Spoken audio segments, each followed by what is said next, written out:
Hi, hello everyone. 6/12/2025 trust exam மேட்ல கேட்ட ஒரு question. Find தி odd man out. வேறுபட்ட ஒன்றை கண்டறியன்னு கொடுத்துருக்காங்க. 5 ஆப்ஷனில் ஆப்ஷன் 1 G15T தான் ஆன்சர். எப்படின்னு பார்த்தலாம். ஸோ நம்ம இப்போ லெட்டர்ஸ்க்கு இடையே இருக்கிற ரிலேஷன்ஷிப் எல்லாம் கண்டுபிடிக்க வேண்டிய அவசியமே இல்லை. ஏலேருந்து Z வரைக்கும் 1 2 3 எக்ஸட்ரா அப் டு 26 வரைக்கும் கொடுத்துக்கலாம். இதில் பாருங்கள் ஃபஸ்ட் லெட்டருக்கும் லாஸ்ட் லெட்டருக்கும் வித்தியாசம்.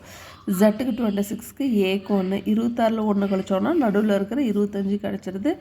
எக்ஸோட வேல்யூ 24, சியோட வேல்யூ 3. ஸோ 24ல் 3 கழிச்சோம்னா நடுவில் இருக்கிற 21 கிடச்சிருது. ஸோ WD 23, D 4 ரெண்டுத்தையும் கழிச்சா 19ன்னு கிடச்சிருது.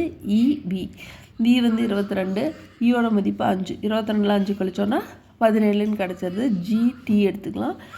G 7, T 20 20ல் 7 கழிக்கும் போது நமக்கு என்ன கிடச்சிருக்கு 13. ஆனால் இங்கே என்ன கொடுத்துருக்காங்க 15ன்னு கொடுத்துருக்காங்க. ஸோ சரியான இதில் எது தவறுன்னா அந்த லாஸ்ட் ஒன் தான். ஸோ கொடுத்துருக்கிறதுல டிஃப்ரெண்ட்டாக இருக்கிறது எது அப்படின்னா நம்மளோட ஆப்ஷன் 1 G15T.